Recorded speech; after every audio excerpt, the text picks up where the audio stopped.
ڕووداوە خێرا و بەردەوامەکانی عێراق و گەرمبوونی ململانە سیاسیەکان کاریگەریەکانی تەنها لە بەغدانین و لێککەوتەکانیشی تەنها لەوێدا نامێننەوە.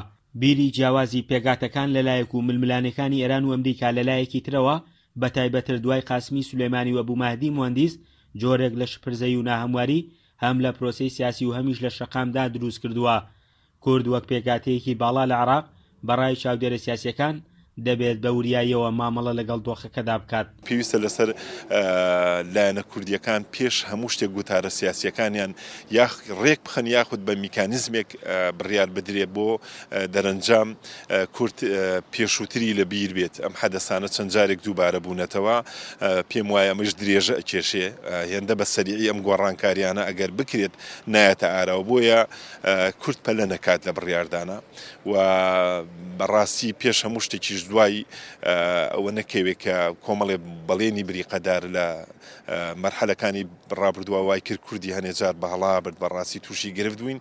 هیوادارین سیاسەتیشی حەکیمانە پەیڕۆ بکەن و سیوادارین سەرکردایەتی سیاسی کورد پێشوەخت ئامەسازیەک بکە بۆ ئەوەی بە جۆرێ لە جۆرەکان تووشی کەمترین زەرەر ببین لە ئایندا. بەشێکی دیکە لە چاودێرە سیاسیەکان پێیان وایە کورد لە نێوان ئەمریکا و ئێراندا نابێت ببێتە تەڕەف و دۆخەکەش هێندە ئەستیارە هیچ بڕیارێکی بەپەلا ناخوازێت.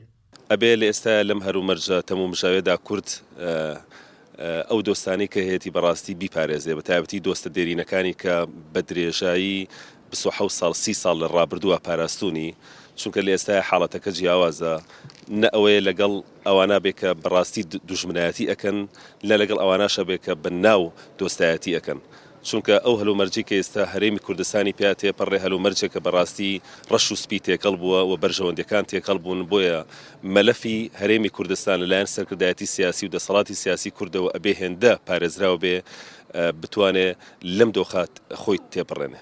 یەکڕێزی و یەکگوتاری کورد لە سەروبەندی ڕووداوگەلێکی بەردەوام و گەرمدا بە پێویست دەزانێت و لە سەرکردایەتی سیاسی کوردیش دەخوازێت یەکگرتوانە لە ڕووداوەکان بنوارێت. دەبێ گەلی کورد بە یەکگرتووی ئەمڕۆ وتارەکانی بکاتەیەک و یەک هەڵوێست بێت و موقفی دیپلۆماسی و سیاسی خۆی بە درێژایی مێژووی خەباتی خۆی ڕاگرێ بۆ ئەوەی نەبێتە سووب تەمەنی لەم جەنگا چونکە ئەم جەنگەرێنان دوو وڵاتی زلهێزی دنیادایەکە خاوەن ئەزمون و تجروبێکی گەورن لە دنیادا. بەردەوامی خۆپشاندانەکان و ناکۆکی نێوان پێگاتە و مەزەبە سیاسیەکان و بڕیار و پێشنیازی خێرای دامەزراوەکانی عێراق ئەوە ناخوازێت کە کورد هەم تەماشاکەر و هەم تەڕەف بێت لە کێشەکاندا. پێویستیشە هەڵوێستی ڕوون و یەکگرتوانەی هەبێت. فەرحان حەمەخان، گەلی کوردستان، هەڵەبجە.